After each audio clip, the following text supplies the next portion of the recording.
வாழ்க்கையில தேவன் செய்ய வேண்டிய காரியம் அல்லது என்னை கொண்டு தேவன் செய்ய வேண்டிய காரியம் இது முடியாம இந்த நாணல் முறிந்த நிலையில் இருந்தாலும், இந்த தீபம் மங்கின நிலையில் இருந்தாலும், எனக்குள் இருக்கிற ஆவியானவர் இந்த தீபத்தை அணைக்க விடவே மாட்டார்.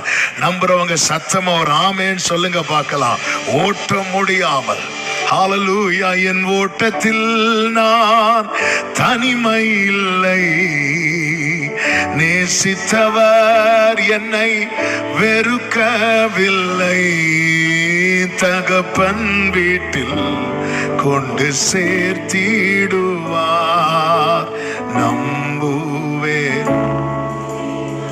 ஒரு விசை அப்போஸ்தலனாகிய பவுல் ஜனங்களுக்கு போதனை செய்து கொண்டிருக்கும் போது அப்போஸ்தலர் 14வது அதிகாரத்தின் 19-20 வசனங்களை பார்க்கும்போது, அந்தியோகியாவிலும் இக்கோனியாவிலும் இருந்து சில யூதர்கள் வந்து ஜனங்களுக்கு போதனை செய்து பவுலை என்ன செய்தாங்களா, கல்லெறிந்து அவன் மரித்து போனான் என்று எண்ணி அவனை பட்டணத்துக்கு வெளியிலே இழுத்து கொண்டு போனார்கள் என்று சொல்லப்பட்டிருக்கிறது. ஆமா, இந்த கல்லறிந்து இப்படி கல்லறிந்து கொலை செய்யப்பட்ட இன்னொரு நபர் வேதத்தில் உண்டு. யார் சொல்லுங்க பார்க்கலாம்? ஸ்தேவான்.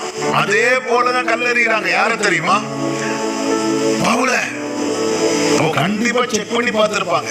ஒரு அசைவு இல்லை. அவனை இழுத்து கொண்டு போறாங்க. அவனை குறித்த தேவ திட்டம் இருக்கிறது. அவன் இன்னும் ஓட்டத்தை ஓடி முடிக்கல. ஆனால் அவன் பதறல. அவனுக்கு தெரியும். ஆமென். எந்த உலகத்தில் இருப்பவனிலும் உங்களோடு இருக்கிறவர் பெரியவர். ஹல்லேலூயா. இந்த தீபம் என்னைக்கு அணையணும்னு கர்த்தர் தீர்மானித்திருக்கிறாரோ அதுவரை யார் நினைச்சாலும் இந்த தீபத்தை அணைக்க முடியாது. ஊரே சேர்ந்து கல்லடிக்கிறாங்க, கல்லால் அடிக்கிறாங்க. ஆமென். அவன் செத்துட்டான் நினைச்சு அவனை இழுத்து கொண்டு வெளியே போடுறாங்க. சீஷர்கள் சூழ்ந்து நின்றார்கள் சொல்லப்பட்டிருக்கிறது. அவனுக்கு உயிர் இருக்குன்னு தெரிஞ்சிருந்தா சீஷர்கள் என்ன பண்ணிருப்பாங்க தெரியுமா? ஜெபம் பண்ணிருப்பாங்க. இப்ப சுத்தி நின்று பார்த்துட்டு இருக்கிறாங்க, எங்க அடக்கம் பண்ணலாம், அடுத்து என்ன பண்ணலான்னு பார்த்துட்டு இருக்கும் போது பைபிள் சொல்லுகிறது, அவன் எழுந்து. இதுதான் அந்த வல்லமை, இதுதான் அந்த வல்லமை.